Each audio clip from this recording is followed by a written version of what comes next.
mas vamos começar. Primeiramente, gente, agradeço a participação de todos aqui na nossa última sessão do ano, né, do webinar de Lake House. E hoje a gente vai usar esse tempo aqui, a gente vai utilizar essa sessão para falar de um tema super relevante que tem crescido muito as discussões, né, dentro das empresas, que é justamente a parte de como que a gente consegue otimizar o fluxo de abastecimento, né?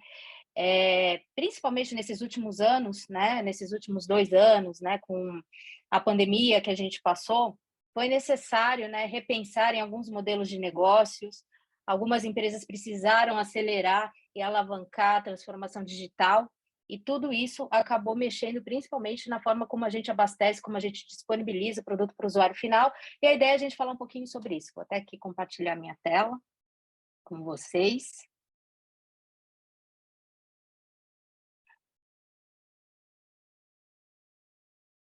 Acredito que vocês já estejam visualizando, correto? Sim, estamos vendo, Camis. Beleza, ótimo. E lembrando, né, que essa sessão aqui faz parte aqui da iniciativa, né, Databricks Lakehouse Journey Brasil, que começou em janeiro, e a gente está tendo uma série de sessões e pretende continuar até janeiro, né? E aí, falando aqui um pouquinho, né, das próximas datas, né? A gente está aqui, dia 21/12, como eu falei, a última sessão do ano, e a gente já tem previstos para o dia 10 de janeiro ter uma sessão para falar um pouco sobre otimização de preço, outro tema super relevante, né, que a gente tem discutido bastante nas empresas. E dia 24/1 também já tem aqui uma reserva de agenda, né, para um novo tema, né, que a gente vai disponibilizar em breve. E falando, relembrando um pouquinho aqui dos objetivos, né, do programa Databricks Lakehouse Journey, eu acho que um dos objetivos principais é conseguir compartilhar e democratizar o conhecimento, né, sobre o uso da nossa solução Databricks para a comunidade, né? Fazer com que a gente consiga disponibilizar o nosso conhecimento sobre a solução, sobre como utilizar as nossas funcionalidades, né? Fazer com que fique cada vez mais simples, né, o conhecimento, o acesso ao conhecimento para vocês, né? E mais que isso, né, não apenas falar de funcionalidades e tecnologias, né, mas sim como a gente consegue empregar essas tecnologias em caso de usos, em problemas de negócios reais, né, que vocês tenham, e mostrar, né, como que a nossa solução consegue aportar valor, né? E também um outro ponto aqui super importante é fortalecer essa troca de conhecimento, de informações com a comunidade, né? Eu gosto sempre de dizer que esses webinars, todas essas sessões que a gente faz, né, tanto aqui no Databricks Journey, como também em sessões presenciais, o mais legal é a troca, né? Porque não sou só eu ou Vinícius aqui falando, né, sobre o nosso conhecimento técnico. Todas essas sessões acabam tendo uma troca que é muito importante, né? Através das perguntas que vocês fazem, através dos comentários que vocês colocam no canal. Então, por isso, até faço um convite aqui para vocês colocarem feedback do que vocês estão achando dessas sessões, ideias sobre novos temas, né? Afinal, a gente tem aqui dia 24/1 uma nova janela, né, para discussão de um tema. Então, fiquem à vontade para colocar as ideias e feedback de vocês, que para a gente é super valioso, e a gente leva em consideração tudo que vocês colocam, né? Todos os feedbacks que vocês trazem. E, por fim, lembrar, né, que Databricks não é apenas tecnologia, né? A gente tem aqui um time grande de profissionais, de especialistas, profissionais de serviços, e a gente está aqui prontos para atender as demandas que vocês tenham, as necessidades que vocês tenham. Então, não hesitem em nos procurar, né, para compartilhar ideias, iniciativas que vocês estão pensando nas empresas de vocês, e a gente está aqui à disposição para conseguir apoiá-los da melhor forma. Tá bom? Bom, dando sequência aqui, eu vou ter a honra, né, de estar aqui abrindo e apresentando com vocês um pouco, né, sobre esse tema, né, relacionado ao fluxo de abastecimento, e vou ter a honra de estar junto aqui com o Vinícius, né? E a gente quer fazer aqui uma sessão um pouco mais interativa, né? Então eu vou vou pedir aqui um pouco a colaboração do Vinícius em algumas partes aqui da nossa apresentação. Ele tem bastante experiência também em algumas discussões que ele está tendo, né, com clientes. Então, fiquem à vontade, enfim, para participar e para colocar os comentários e dúvidas também no Q&A. Bom, vocês estão vendo aqui um QR Code aqui no slide. Esse QR Code vai levar para o nosso endereço no LinkedIn. Fiquem à vontade também de entrar em contato com a gente. A gente está à disposição para apoiá-los. E, Vinícius, não sei se você também quer se apresentar. Fica à vontade. Boa, vamos lá. Muito obrigado, pessoal. Muito obrigado a todos por entrarem, pela participação. Faço as palavras da Camila, minhas palavras. Fiquem à vontade para interagir bastante, né? Acho que é bem importante fazer essa troca, né? Então, o chat está aí. Mandem bastante perguntas no Q&A. No final, a gente vai responder todas as perguntas, né? E fiquem à vontade aí para conectar com a gente no LinkedIn através do QR Code, tá bom? Desejo a todos aí uma ótima sessão. Perfeito. Então, eu preparei uma agenda aqui com alguns pontos, né, que eu quero abordar com vocês aqui nessa sessão. Primeiro de tudo, eu quero falar um pouco sobre as tendências que a gente vê no mercado, que acabam influenciando, né, toda essa parte de otimização do fluxo de abastecimento, né, logística, supply chain em si. Eu acho que é muito importante passar por esses pontos. Depois disso, explicar, né, como que a nossa solução Databricks consegue aportar valor a esses desafios e essas novas tendências que a gente que vem aparecendo no mercado, né? Como que Databricks consegue trazer um diferencial nessa solução, e aqui eu conto bastante com o apoio também do Vinícius. E também quero fazer uma demonstração com vocês, usando um acelerador de indústria Databricks, né? Como eu falei para vocês, Databricks não tem apenas tecnologia, a gente tem um material muito interessante de aceleradores de indústria, e a ideia é eu fazer uma demonstração com vocês, com base, né, com uma base inicial de um acelerador que eu acabei utilizando aqui, e vou mostrar um pouquinho para vocês o que a gente consegue fazer relacionado ao tema. Bom, começando então, né, falando aqui um pouquinho de tendências, eu acho importante pincelar alguns pontos que a gente vem observando no mercado e que são super relevantes para a gente entender o comportamento, né, do mercado e quais são, né, os próximos direcionadores que a gente vai conseguir observar, relacionar e que podem influenciar nessa parte de abastecimento, né? Então, o primeiro ponto é a evolução no perfil de consumo, né? Que a gente consegue ver esse termo, né? O mercado tem utilizado bastante, né? O Consumer 5.0, e ele está muito relacionado a um novo perfil, né? Uma nova geração de consumidores, né? Está muito relacionado com a geração Z, que é justamente, né, o público de consumidores que nasceu a partir da década de 90. Acredito que talvez a gente tenha aqui algumas pessoas, né, participando que se enquadrem nesse novo perfil, né? E o que consiste? Né? Ele consiste em você ter um canal onde seja possível, por exemplo, você utilizar o máximo de interações, né? E onde também seja possível você conseguir comprar uma quantidade diferente, né? Diversificada de vários tipos de produtos num único lugar, né? E que, lógico, você consiga receber esses produtos o quanto antes, né? Muitas vezes, né, a gente compra, né, produtos e consegue receber no mesmo dia, ou no máximo 1 ou 2 dias depois, né? E esse perfil de consumo também está muito relacionado à utilização de mídias sociais, por exemplo, para você conseguir comprar produtos, né? Saiu um estudo que o TikTok é a plataforma de colaboração, é a mídia social que mais é utilizada no Brasil para a prática de social selling, né? Que é justamente você fazer a compra de produtos utilizando mídias sociais, né? Acho que o TikTok é o primeiro, Instagram também está na sequência, e você também tem o WhatsApp, né? Que hoje é possível você fazer compras pelo WhatsApp. E essa nova forma, né, essa nova interação, esse novo conceito de social selling, ele traz novos atores, novas variáveis no fluxo de abastecimento, né? Então, por exemplo, quando você compra um produto pelo WhatsApp, muitas vezes você vai utilizar o estoque de uma loja física, por exemplo, que esteja, né, no shopping, por exemplo, E aí você tem que contabilizar, né, essa nova variável no seu fluxo de abastecimento. Por isso que é muito importante entender esses movimentos do mercado, né, e entender essas tendências, porque elas vão influenciar, né, em toda a sua otimização de logística.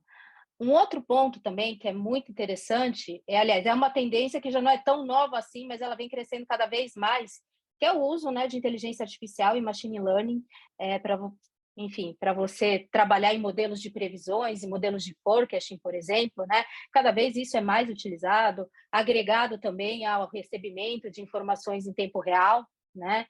Então, cada vez mais você está utilizando esse poder preditivo para conseguir ter respostas mais acuradas, né?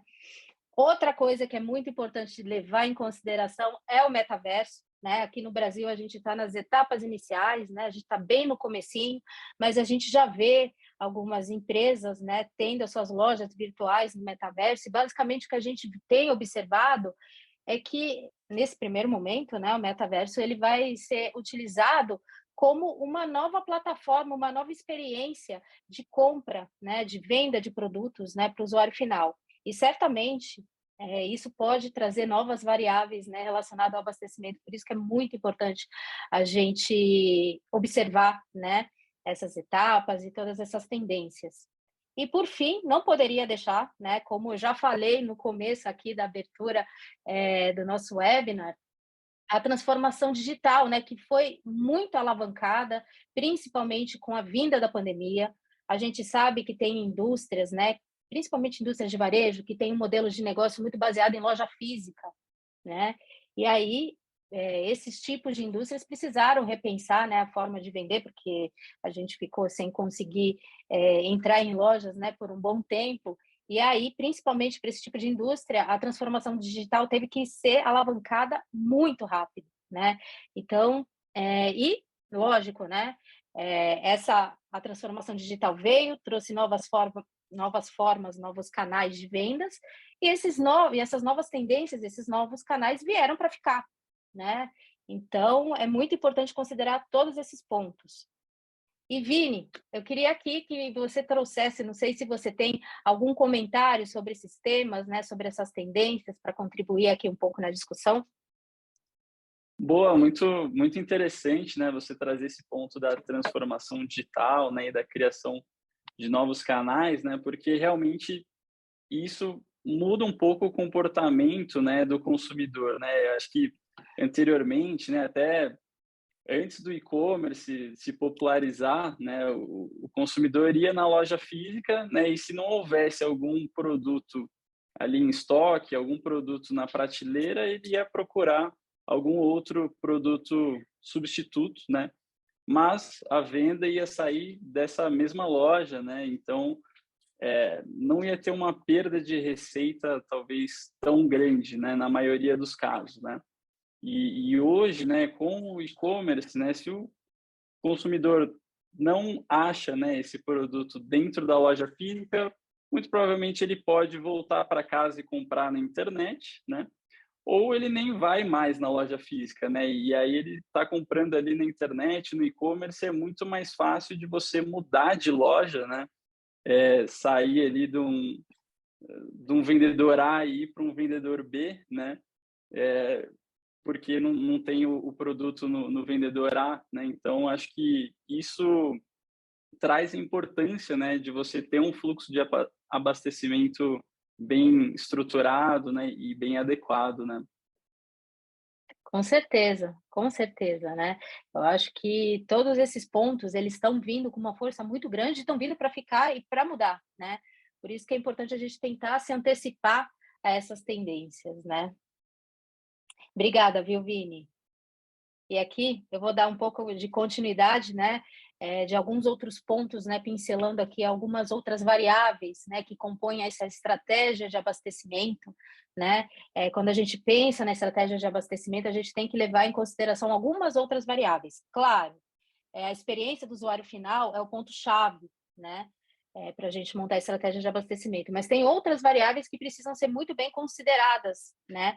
Para que a gente consiga otimizar os resultados dentro da empresa, né? Então, rapidamente, né, vou falar aqui um pouco da variável relacionada ao custo do pedido, né? Quando você está falando, por exemplo, de uma indústria, você tem ainda o custo de produção de pedidos, né? E aí você tem todo o processo relacionado à compra de materiais, de matéria-prima. Se você tem uma estratégia de venda indireta, né, onde você vai precisar ter o relacionamento com o distribuidor, você tem que pensar muito bem, né, em como você vai montar essa estratégia. Então, por isso que é muito importante você entender como que vai ser o seu abastecimento, porque isso vai influenciar na sua carreira, na sua cadeia, desculpa, de suprimentos desde o começo, né, desde o processo de produção. Outro ponto muito importante também é relacionado à manutenção dos produtos no estoque, né? É muito importante a gente considerar qual que é a melhor estratégia, né, de manter um item no estoque, porque gera um custo, né? Gera um custo de inventário, gera um custo relacionado à oportunidade, né? Se eu tenho muito item, se eu tenho um volume muito grande de um item no estoque, isso vai gerar um custo. Será que é inteligente eu manter um volume muito grande de um produto no estoque? Né? Será que talvez não seria mais interessante diversificar ou utilizar, né, esse valor, esse custo para outras estratégias? Outra coisa, outro ponto que é super importante, que eu acho que é uma das principais variáveis que a gente tem que pensar, custo de escassez. E aqui ele é importante, eu acho que por 2 pontos. Quando você não tem o produto final disponível, né, para o seu usuário final comprar, primeiro você tem uma ruptura na experiência do usuário final, né, porque não tem lá o item disponível para eu comprar. E como o Vini falou, né, hoje em dia está muito fácil a variedade de você sair e comprar o produto em outros locais. Mas mais que isso, né, você tem o custo do reabastecimento, né? Se eu não conseguir prever o meu estoque de uma forma eficiente, eu vou ter que fazer um reabastecimento desse produto. E tende a ser mais caro, né? Quando você precisa reabastecer, né? Outra coisa importante a se pensar também é deterioração de produtos. Né? Isso entra na categoria de produtos que são perecíveis, por exemplo, ou produtos que tendem, né, a se deteriorar num tempo. É muito importante a gente pensar realmente em como alocar, né, qual que é a melhor estratégia de alocar os produtos para evitar essa deterioração, essa perda de produtos. Né? E um outro ponto que para o Brasil é importantíssimo, né, custo de transporte. A gente sabe que no Brasil a gente usa muito a malha rodoviária, né? Então é muito importante, né, entender todo esse custo relacionado a frete, a terceirização de empresas logísticas, né? Tudo isso acaba sendo muito importante e são variáveis, né, que precisam ser consideradas no cenário como um todo. Bom, falei aqui um pouco do contexto, né? Falei um pouco de algumas tendências aqui, e agora eu quero falar como que a gente, né? Como que a nossa solução Databricks consegue aportar valor nesse cenário, né? Nesses desafios relacionados à parte de abastecimento. Esse slide vocês devem ter visto, quem participou de outros webinars deve ter visto já, com certeza, né? Eu acho que assim a mensagem principal desse slide é falar que realmente, né? A nossa arquitetura, Databricks, é uma arquitetura simples, né? Onde ela vai conseguir apoiar em todas as etapas do seu fluxo de otimização de abastecimento. Desde o recebimento da informação na gestão de dados, até na ponta, em como eu utilizo essas informações através de relatórios, dashboards, que é a ideia, eu quero focar bastante nessa parte analítica aqui, nessa sessão, ou através da criação de modelos preditivos, né, usando técnicas de machine learning. Então, como é uma arquitetura onde é possível apoiar em todas essas etapas, ela consegue ser simples, porque eu não preciso subir serviços adicionais, dando uma complexidade na minha arquitetura. A Databricks, ela tem a filosofia de sempre criar soluções baseadas em projetos open source, justamente para facilitar a democratização do conhecimento, a democratização do uso da solução. E, lógico, a solução é baseada em nuvem, né? Então, a gente consegue utilizar a solução nas 3 principais nuvens que temos atualmente, né? Microsoft, AWS e Google GCP, né? E aí, falando especificamente aqui da parte de abastecimento, né? É muito importante considerar o cenário, né? Geralmente, para você conseguir fazer uma boa otimização de abastecimento, você vai precisar, né, em algum momento, utilizar técnicas preditivas, né, para a construção de modelos.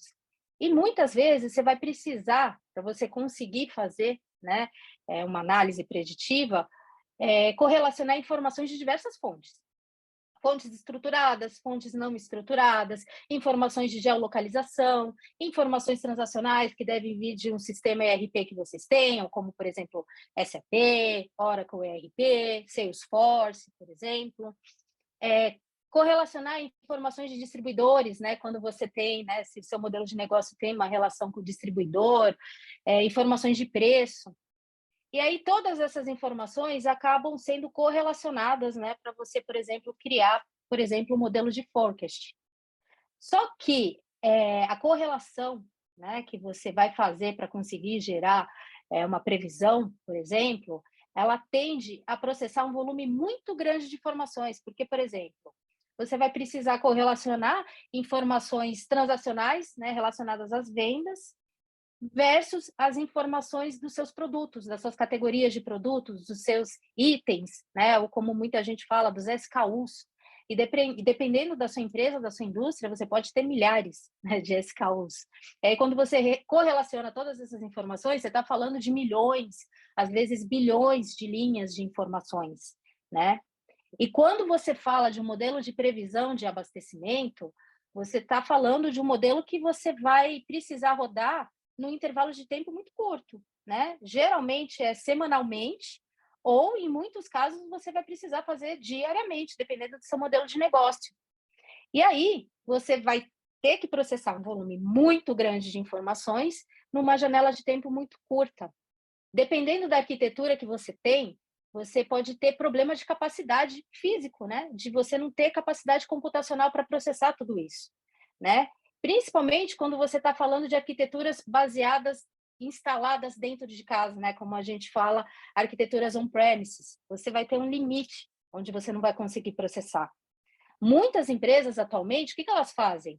Elas selecionam as categorias de produtos principais para rodar o seu modelo de previsão, né? Justamente porque você não vai ter capacidade computacional para rodar tudo, né? Ou então intercalam, né? Uma semana eu faço algumas categorias, outra semana eu faço outras.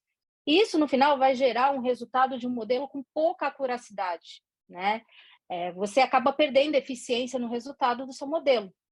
E aqui, a nossa arquitetura Lakehouse, ela entra justamente para trazer valor justamente nesse ponto. Por quê?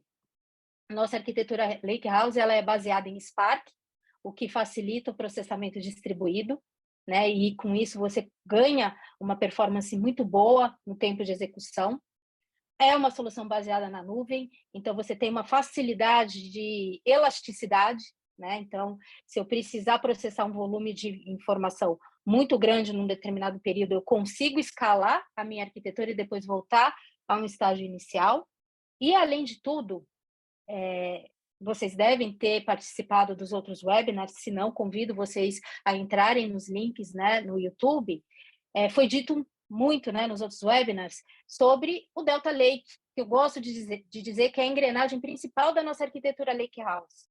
Ele traz uma série de benefícios, né, que facilita a performance, né? Você tem alguns comandos de otimização sobre como você lê as informações e sobre como você armazena as informações, que acaba auxiliando no tempo de resposta como um todo, né?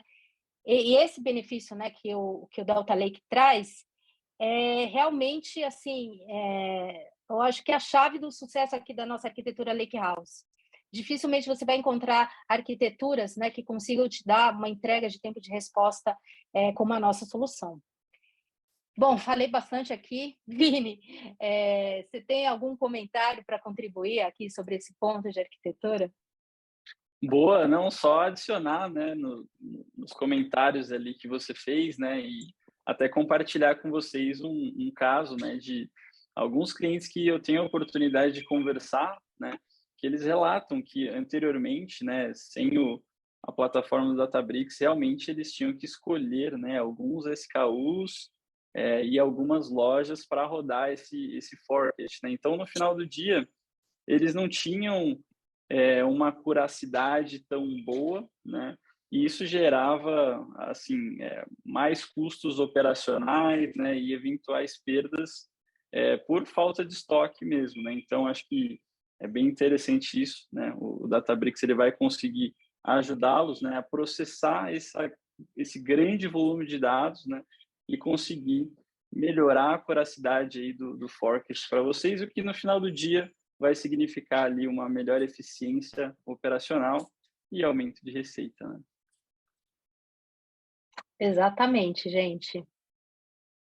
Enfim, aqui dando sequência, né, o Lakehouse, a nossa arquitetura, ela também vai conseguir ajudar em todas as etapas do seu ciclo de Data and AI, né?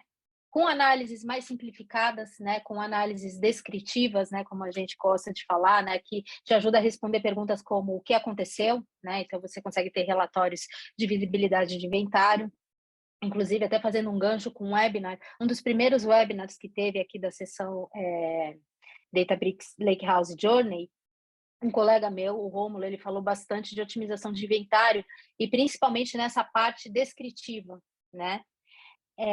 A ideia aqui é a gente falar um pouco da próxima etapa, né? De uma etapa preditiva, né? Como eu consigo utilizar técnicas para prever um forecast, né? De uma forma mais inteligente, né? E é isso que eu quero mostrar para vocês aqui. Mas a nossa solução ela também consegue ajudar a responder outras perguntas, né? Como, por exemplo, como devemos responder usando técnicas prescritivas, né? Onde você consegue direcionar que tipo de solução que tipo de resposta que você precisa dar, ou até quando você quer automatizar mesmo toda a sua solução, por exemplo, aqui no caso de todo um fluxo de reabastecimento automatizado. Seguindo, então, a ideia agora aqui é eu mostrar para vocês um pouco a demonstração, né, que eu fiz, que foi baseada no acelerador de indústria Databricks, que é um acelerador relacionado a como melhorar a disponibilidade de itens na prateleira, né? Então, como que eu analiso alguns pontos importantes, como, por exemplo, itens fora de estoque, ou então um outro indicador muito interessante que é o OSA, né, que é o One Shelf Availability, que é justamente entender a disponibilidade daquele item, né, e o quanto que realmente aquele item precisa estar disponível e qual é a relação da disponibilidade desse item versus a quantidade de vendas que está saindo, né, relacionada a esse item. Esse acelerador, vou até mostrar aqui para vocês um link, né, que é bem interessante, que é justamente aqui o link, né, do acelerador de indústria, né, Databricks, né, onde eu mostro aqui essa parte, né, de otimização de itens de prateleira, né, One Shelf Availability né, é a tradução em inglês, né, para otimização de itens de prateleira. E aqui os aceleradores, eles são bem interessantes porque vocês têm informações relevantes do negócio, né, você tem alguns blogs onde explica um pouco o cenário, né, de otimização de itens de prateleira, e mais que isso, né, você tem notebooks, né, que vocês podem utilizar. Vocês podem baixar esses notebooks e utilizar como um starting point, né? Como um pontapé inicial aqui para o desenvolvimento do seu modelo, né? Eu costumo dizer que um acelerador dificilmente vai atender 100% a sua demanda de negócio, porque cada empresa, cada indústria tem a sua particularidade, né? E vocês que conhecem muito bem essa particularidade, né? Mas os aceleradores ajudam bastante, né? A te guiar, né? Na solução que você vai querer criar, né? Então, por exemplo, aqui eu, né, peguei esse aqui, On-Shelf Availability, mas eu tenho outros aceleradores aqui, né, de vários tipos de indústria, né, que eu posso utilizar, né, e eu posso mostrar aqui para vocês. Eu cliquei aqui no link errado, né? Mas aqui, olha, eu posso pesquisar vários, né, por indústria, enfim, né, vários casos. Eu acho que isso daqui é uma solução muito legal que pode ajudar bastante vocês. Bom, vou seguir aqui, deixa eu até fazer aqui meu controle de tempo. E vou começar aqui a fazer a apresentação aqui para vocês. Deixa eu só tirar aqui um pouquinho esse menu, para ele facilitar. Bom, consegui aqui. Aqui, então, a minha ideia, né, é mostrar para vocês aqui o fluxo de abastecimento, né? Então, aqui eu tenho um dashboard com as informações relacionadas, né, a como otimizar o fluxo de abastecimento.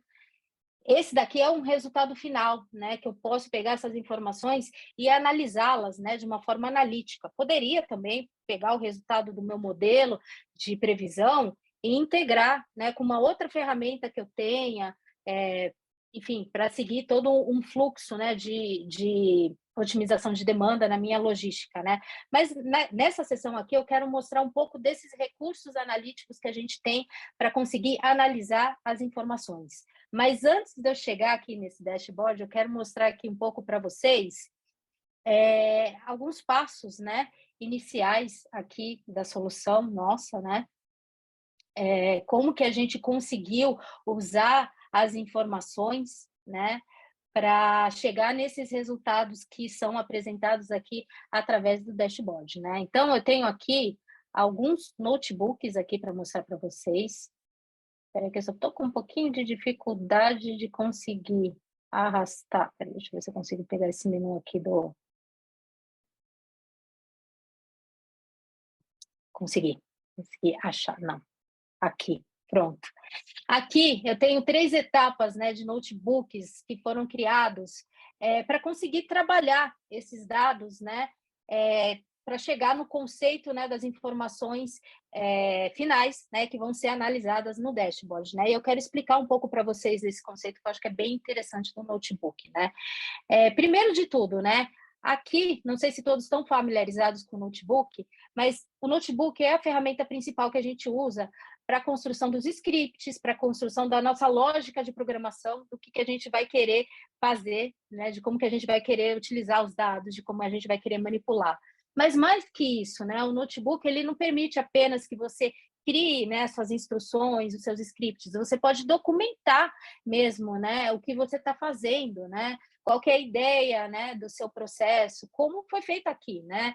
Aqui, esse notebook, se vocês baixarem esse notebook que eu mostrei para vocês, vocês vão perceber que eles têm uma documentação muito estruturada, né, de todas as etapas que está acontecendo aqui no processo relacionado aos dados, relacionado à otimização do processo de abastecimento, né? E aí eu vou explicar um pouco para vocês, né? Então, qual que é a ideia aqui desse processo, né?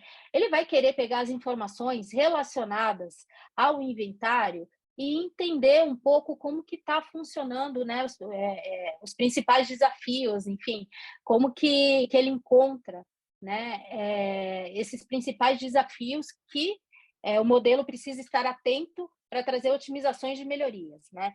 Então, quando você fala aqui do OOS, o que significa o OOS? É o out of stock. Ele começa a analisar as possibilidades do porquê, né, que um item pode estar fora de estoque. E aí existem algumas possibilidades que eu vou explicar para vocês, né? A primeira possibilidade aqui que ele fala é de inventário fantasma, né? Então, o que é o inventário fantasma, né? Ele é um conceito que acontece bastante em empresas, né? De quando você disponibiliza o produto, né? Então você dá a saída do seu produto, né? Dentro da sua empresa, né? Através de um sistema. Então, se você tem um sistema ERP, você dá a saída desse seu produto, né? Ele foi produzido e ele está em trânsito, né? Para ir para um distribuidor, para ir para um stock point, por exemplo. E por algum motivo, o produto não chega no seu ponto final, não chega lá no seu stock point.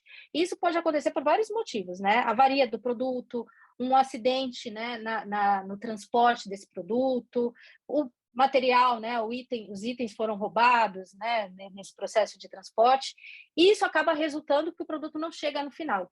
Só que aí o que acontece? Sistematicamente lá no seu dado transacional, ele está dizendo que ele saiu, só que a pessoa que recebeu o ponto final, ele não recebeu de fato. E isso vai gerar certamente um impacto, né, de disponibilidade de itens no estoque.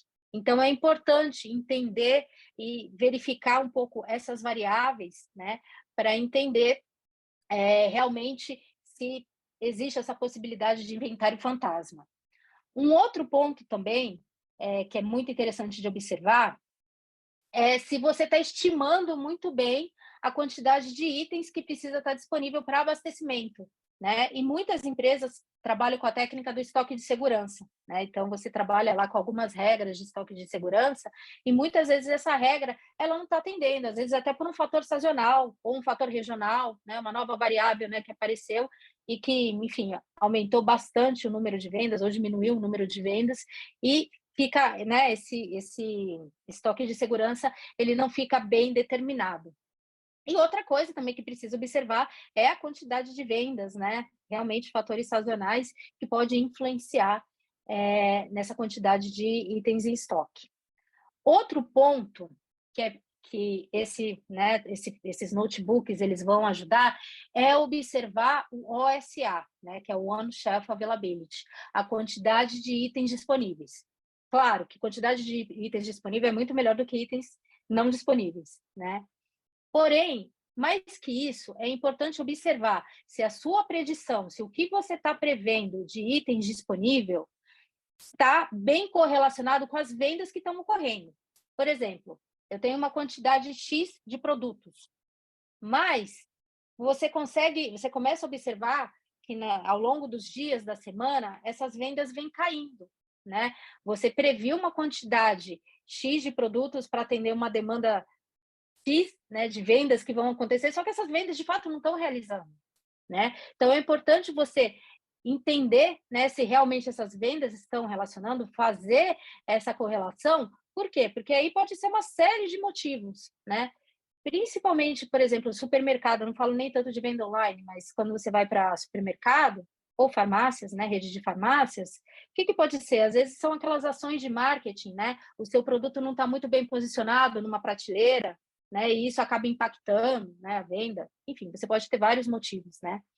Então, a ideia desse notebook é justamente mapear essas etapas, né? Então, aqui eu falei um pouco da documentação, abaixo ele vai fazer um tratamento dos dados, e aí eu vou seguir aqui para o passo 2, né?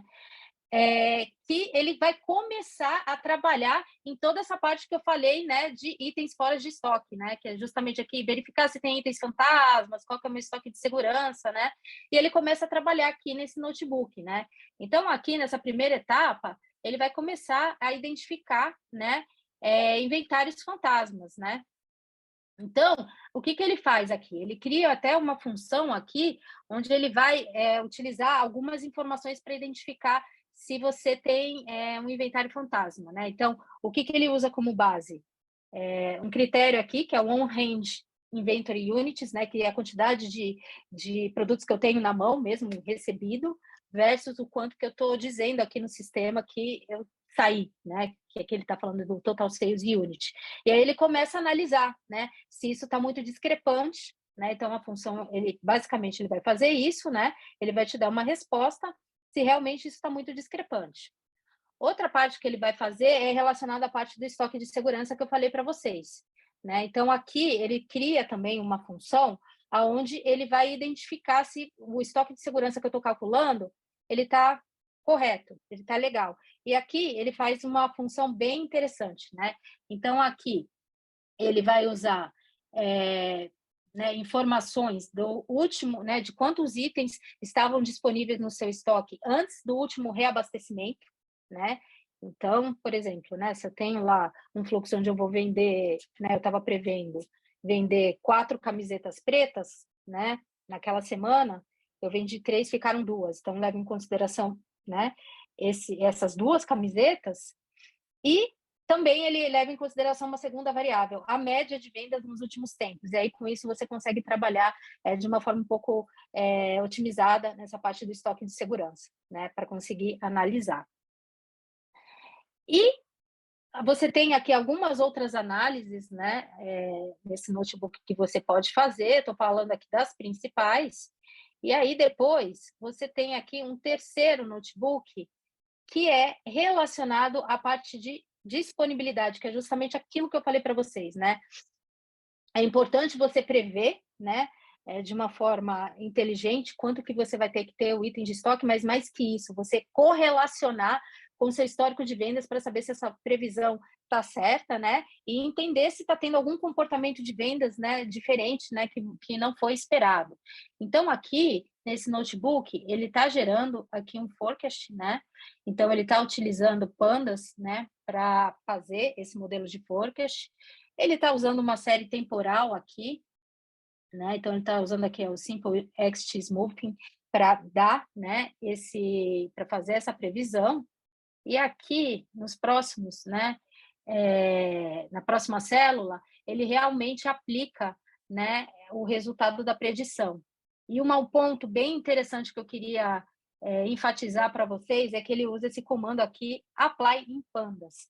Lembra que eu e o Vinícius falamos para vocês, quando eu estava mostrando o slide de arquitetura, que a nossa arquitetura Lake House, ela traz um diferencial muito grande, principalmente na capacidade de você trabalhar de forma distribuída por causa do Spark? O Apply Pandas, o que ele faz? Ele usa a biblioteca Pandas aliada com a capacidade computacional do Spark. Então, você consegue trabalhar aqui de forma distribuída. Isso significa o quê? Que você vai ter uma otimização aqui no tempo de resposta, né, para o seu modelo. Né? Então, isso acaba ajudando bastante a diminuir o processamento dos seus modelos, né? E isso faz com que talvez você consiga trabalhar de uma forma mais ampla relacionada à sua categoria de produtos, né? E, por fim, depois que eu faço isso aqui, essa predição, ele vai persistir essa informação numa tabela, né? E aqui eu começo a correlacionar, né, nessa etapa, o resultado dessa predição com o meu histórico de vendas. E aí eu começo a fazer aquelas análises que eu falei para vocês. Realmente eu estou vendendo o suficiente? Eu estou vendendo de acordo com a minha predição? Então, eu acho que essas análises são bem interessantes, né? Estou olhando aqui o tempo só para ver se eu vou conseguir passar todas as informações e sobrar um tempo aqui para as perguntas, tá, gente? Depois que eu trabalhei, né, todas essas informações, aí sim eu consigo gerar, por exemplo, um dashboard analítico como esse, né, para mostrar todas as informações. Então, aqui eu criei um dashboard com algumas informações relevantes, né? Isso é só uma ideia para mostrar para vocês a capacidade analítica que a nossa solução tem, né? Então, por exemplo, aqui eu mostro, né, quantidade de itens fora de estoque no último ano, né, por categoria, por exemplo. Eu criei um mapa de calor relacionado a itens fantasmas, então aqui eu consigo ver em quais dias e quais categorias tiveram mais essa característica, né, de inventário fantasma, né? E, inclusive, eu consigo... Vou diminuir aqui, só para conseguir mexer para vocês. Ele trabalha, né? Então, todas essas análises, né, que eu estou fazendo aqui, ela consegue, né, trabalhar de uma forma muito inerente a ferramentas de banco de dados, a ferramentas de data warehousing, a ferramentas analíticas que vocês estejam acostumados, né? Então, quando eu crio um dashboard aqui, eu vou associando várias queries, né, dentro deles, né? Então, aqui eu tenho várias queries, né? Cada uma desses gráficos são queries, né? Eu já deixei até uma query aberta aqui para mostrar para vocês. Né, quando eu clico lá no View Query, ele vai me abrir essa tela, né? Então, aqui vocês veem que eu consigo usar instruções SQL da mesma forma como outras ferramentas de visualização você conseguiria. Inclusive, um parênteses, vocês conseguem criar os dashboards aqui, mas a solução também, nossa Databricks, tem conectividade com as principais ferramentas de visualização, como, por exemplo, o Power BI, Tableau. Mas aqui eu estou mostrando, né, me atentando bastante aos recursos aqui da ferramenta, né? Então, olha só, né, criei aqui uma instrução SQL, né? Consigo criar aqui, né, essa instrução SQL. E eu consigo até criar uma nova query aqui para mostrar para vocês. E eu poderia, por exemplo, pegar todas as informações do inventário, se eu clicar nesse quadrado aqui, ele vai me trazer um sample, né, de um conjunto de informações relacionadas, né, a esse grupo de dados, né? E, por exemplo, eu também poderia colocar novas visualizações aqui, né? Então, eu tenho todo um recurso de gráficos, como eu mostrei para vocês, um mapa de calor, né? Vou continuar usando aqui a parte de um gráfico de barras, né? Eu posso, por exemplo, associar aqui informações de categoria, de produto, junto com, por exemplo, Total Sales Unit, né? E aí eu tenho aqui um gráfico, né, onde eu poderia salvar, eu consigo agendar esse gráfico para que ele seja atualizado de tempos em tempos, né? Então, por exemplo, aqui, né, de minutos em minutos, consigo salvar essa query, né? E consigo também compartilhar essa query com alguns colegas, né? Então, por exemplo, eu conseguiria compartilhar aqui com meu amigo Vinícius ou com um grupo de pessoas essa query, né? Para ela ser, enfim, trabalhada, né? E voltando aqui a alguns outros recursos, né, que eu consigo fazer, a gente falou que, por exemplo, itens fora de estoque é um ponto super importante para a gente avaliar, né, e para a gente monitorar. Então, eu criei aqui uma query, né, que mostra justamente um campo aqui, que é um campo de alerta, né, indicando que eu tenho itens, categorias muito importantes que são muito vendidas e que está com uma probabilidade alta aqui de eu ter itens fora de estoque. Eu poderia criar um alerta, né, para encaminhar uma mensagem para o time de separação de pedidos, né, para o time relacionado ao abastecimento sobre esse item, né? Então, poderia, por exemplo, vir aqui, né, e criar um alerta, né? Então, eu posso vir aqui, criar um alerta baseado na query, né, que eu criei, né? Então, por exemplo, de estoque, né? E aí eu posso vir aqui, pegar minha coluna, né, de alerta e dizer que se ela é igual a 1 está indicando que realmente eu tenho um risco, né, de ficar desabastecida. E eu posso vir aqui, criar um template específico, né, posso schedular de quantos em quantos tempo eu quero que role esse monitoramento. E aí eu posso criar aqui o meu alerta, né? E aí eu posso enviar esse alerta por e-mail, por um canal no Slack, por um Teams, né? Eu consigo ter mecanismos para integrar aqui com outras ferramentas de monitoramento, né? Eu entendo que isso é um ponto bem interessante, né? E que ajudaria bastante no dia a dia, né? De quem, né, dos times que cuidam dessa parte relacionada à logística, né, e ao abastecimento, né.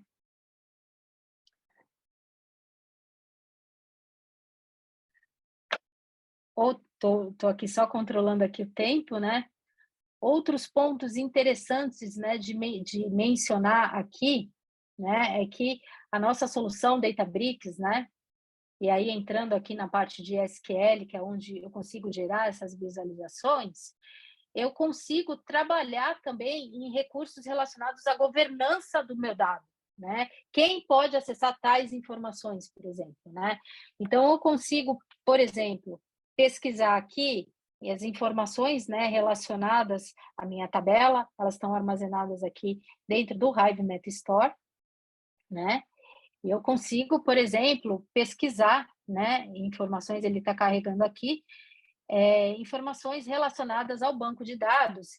E por aqui eu consigo trabalhar com concessões de acesso, né? Trabalhar com grants de tabelas, né? Então, por exemplo, eu posso vir aqui pegar o banco de dados onde estão armazenadas as minhas informações de inventário e trabalhar com esquema de permissões, né? Então, posso dar permissões para grupos ou para usuários, né? De select, de modify, em relação aos meus bancos de dados, né? Consigo fazer a mesma coisa também para tabelas, né? Então, por exemplo, se eu pegar aqui especificamente uma tabela, eu consigo ter as informações de como que é o layout da minha tabela, conseguiria colocar algum comentário, né, para explicar um campo, por exemplo, o que significa units in transit, né? Qual que é o conceito desse campo? Conseguiria colocar aqui informações, então aqui eu já começo a trabalhar com recursos relacionados à governança de dados. Aqui eu consigo trabalhar com samples de informações, também consigo visualizar as informações. Consigo ter o detalhamento da minha tabela, né, onde ela está armazenada fisicamente, e, claro, consigo trabalhar com permissionamentos aqui. Acho que, por último, a única coisa que eu acho que é importante enfatizar, né, é que a gente tem, né, sempre uma configuração de recurso computacional, de como que essas queries, né, de como essas consultas vão ser processadas, né? E toda essa configuração, quando a gente fala aqui da parte de SQL, é feita aqui na parte de SQL Warehouse, né? Então, aqui eu consigo fazer as configurações de acordo, né, com a máquina, né? Então, por exemplo, eu tenho aqui alguns tipos de máquina, e isso daqui está muito relacionado ao seu modelo, né? Quantas pessoas vão acessar simultaneamente esse ambiente, essas soluções analíticas elas vão ser utilizadas por quantas áreas de negócio, tudo isso vai determinar o tamanho da máquina, né, que você vai usar. Bom, gente, a minha ideia era mostrar um pouco aqui para vocês, né, da solução nossa, né, como que a gente consegue criar análises descritivas e preditivas interessantes relacionadas à parte do fluxo de abastecimento. E agora eu queria deixar aqui esses últimos minutinhos, né, para dúvidas, né? Acredito que possam ter aparecido algumas dúvidas aqui no chat, não consegui acompanhar, mas meu amigo Vinícius aqui certamente vai conseguir me ajudar nessas perguntas. Boa, excelente, Camis. Muito boa a apresentação. Acho que ficou bem claro. E eu estou monitorando aqui o Q&A, né? Deixa eu ver aqui. Tem uma pergunta ali bem relacionada quando você mostrou o SQL Warehouse, né? Que vai ser esse recurso computacional aí para realmente executar, né, essas consultas SQL, né? Então, na verdade, foram duas perguntas em uma, né? A primeira é se é possível conectar alguma ferramenta de visualização externa a esse recurso computacional. Uhum. Sim, é possível sim. Acho que eu entendi que a pergunta é se eu consigo, por exemplo, me conectar com Power BI, com Tableau, né? Seria Isso, mais ou menos exatamente. isso? Isso, Sim, olha exatamente. só. Olha que bacana. Aqui, quando você vem na parte de SQL, você tem toda uma parte aqui de Partner Connect, né? Onde você tem aqui quais são as ferramentas parceiras, né, Databricks, onde você consegue promover uma integração. Então, por exemplo, na parte de visualização de dados, você conseguiria utilizar o Power BI, o Tableau, né, Click, por exemplo, e outras ferramentas que, né, para você fazer a visualização de dados. E você também tem algumas outras ferramentas interessantes relacionadas que podem te ajudar no processo de ingestão de dados. Por exemplo, eu não quero utilizar notebook, meu time ele ainda está começando nessa trajetória, né, de engenharia de dados, então eu gostaria de ferramentas que me auxiliassem nesse processo de ingestão, né? Então, por exemplo, você tem aqui o Fivetran, que ele tem aqui uma interface amigável que vai te ajudar, né, a trabalhar a fazer essa ingestão de dados, e você tem algumas outras ferramentas que vai te ajudar nessa preparação e nessa transformação de dados, como, por exemplo, quando eu fiz algumas análises relacionadas a inventário fantasma, a estoque de segurança, por exemplo, você poderia estar utilizando ferramentas como o DBT ou o Prophecy, que te ajudaria nessa transformação de dados. Então, sim, você consegue, né, trabalhar com toda essa parte, e a configuração é relativamente simples, né? Vou pegar aqui um pouco esse warehouse que foi criado.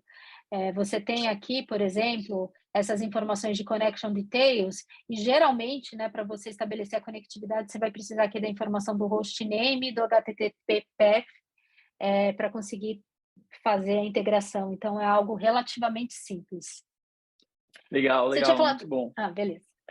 E aí tem a continuação da pergunta, né? Porque perguntaram assim, se for possível, né, conectar outras ferramentas de visualizações, né, é necessário a gente ficar com o SQL Warehouse ligado o tempo todo, 100% do tempo? Não, então isso daí é bem legal, muito boa pergunta, viu? O que acontece, né? Você não tem necessidade, você tem algumas novas formas de você trabalhar, né, nesse conceito de warehouse. Porque, assim, principalmente, né, vamos falar aqui a característica analítica, né? A gente está falando aqui de uma solução que vai gerar dashboards e relatórios, né? Então, eu preciso ter aqui meu recurso de capacidade computacional disponível a qualquer momento, né, para eu gerar o meu dashboard. Né? Eu não vou poder ficar esperando minutos aqui o meu warehouse subir para eu gerar a minha análise. Né? Imagina, isso é impensável, né? Ela tem que ser aberta em segundos. Né? E o que acontece? Né? Quando você tem algumas modalidades aqui de utilização do warehouse. Né? Você tem aqui o Pro e o Classic, que são modalidades que envolvem a utilização de uma virtual machine, né, de uma VM do seu provedor de nuvem. Né? Então, se você tem Azure, você tem lá uma VM da Azure, se você usa AWS, né, da AWS, da Google, você vai ter da Google. E para subir essas máquinas, geralmente você tem um tempo ali, sei lá, de 5 a 7 minutos, né, que a máquina sobe. Né? Só que você não vai ficar esperando, né? Vou executar um relatório, eu não vou ficar esperando 7 minutos para a máquina subir, certo? Então, o que muitas empresas fazem quando usam essa modalidade aqui? Deixam a máquina ligada em horário comercial, né? Então, logo de manhãzinha, lá se você começa a trabalhar às 9 da manhã, você liga lá às 8h30, 8h40, deixa a máquina disponível para todo mundo usar e depois desliga a máquina no fim do seu horário comercial. Só que existe uma outra modalidade, né, que é uma modalidade muito interessante, que é a modalidade de serverless. O que significa essa modalidade? Você vai utilizar uma máquina dentro da arquitetura Databricks que já está ligada, que já está disponível para você usar. Você não vai precisar ter que criar uma máquina, né, no seu cloud provider. Você vai usar uma máquina que já está disponível na nossa arquitetura Databricks, né? E para esse caso, essa máquina ela sobe em segundos.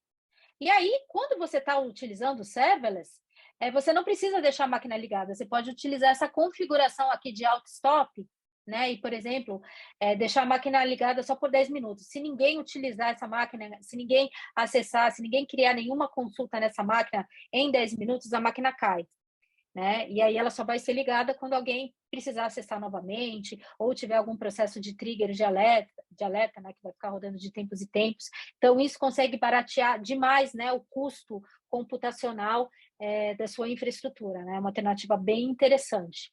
Então, assim, eu acho que, no caso, quando você não quer deixar a máquina ligada, o que a gente geralmente tem visto, né, discutido com clientes, é utilizar o recurso realmente do serverless.